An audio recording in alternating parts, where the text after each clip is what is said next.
మొరంపల్లి బంజర సంత నిర్వాహకుల రూటే సపరేటు. బూర్గంపాడు మండలంలో వినూత్న వివాదం. భద్రాద్రి కొత్తగూడెం జిల్లా బూర్గంపాడు మండల పరిధిలోని మొరంపల్లి బంజర గ్రామంలో పశువుల సంతపై వివాదం ముదురుతోంది.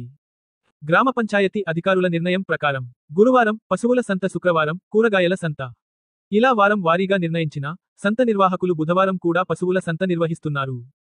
గతంలో ఈ వ్యవహారంపై గ్రామ పంచాయతీ సెక్రటరీ దృష్టికి తీసుకెళ్లిన సందర్భంలో నిర్వాహకులకు నోటీసులు కూడా జారీ చేశారు.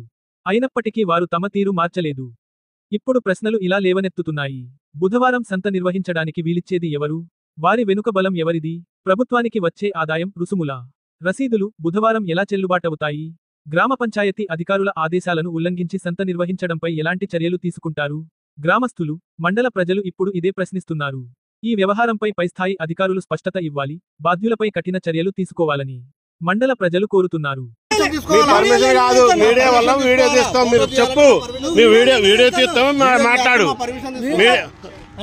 మాట్లాడు, వీడియో తీయకు, మాట్లాడు, పోయి కేసు పెట్టుకో నా మీద, పోయి చెప్పు.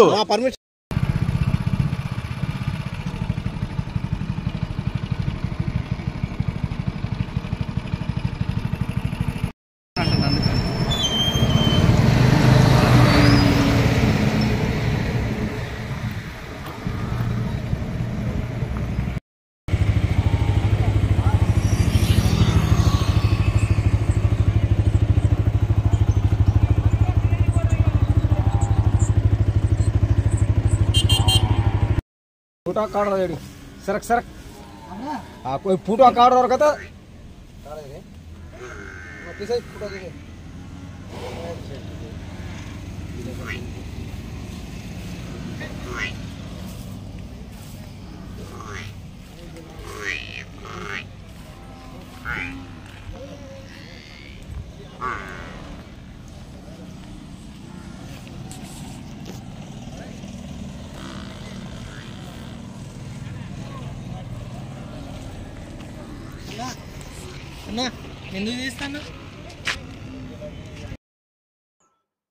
అందరికీ నమస్కారం అండి. నా పేరు భవాని, మొరంపల్లి బంజర గ్రామ పంచాయతీ పంచాయత్ సెక్రటరీ, భద్రాద్రి కొత్తగూడెం జిల్లా.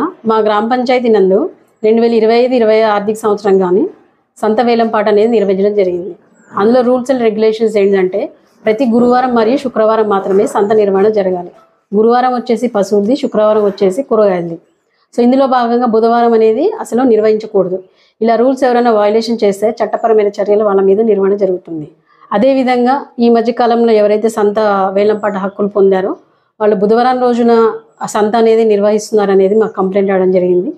వాళ్ళ 2-3 సార్లు మౌఖిక ఆదేశాలు ఇచ్చాము, అయినా కూడా వాళ్ళు మా మాట వినలేదు.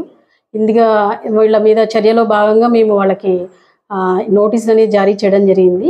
3 నోటీసుల తర్వాత కూడా వాళ్ళు ఇంకా కూడా ఆ రకంగా ఆపని ఎడల వాళ్ళ పై అధికారులకి మేము ఫిర్యాదు చేయడం జరుగుతుంది.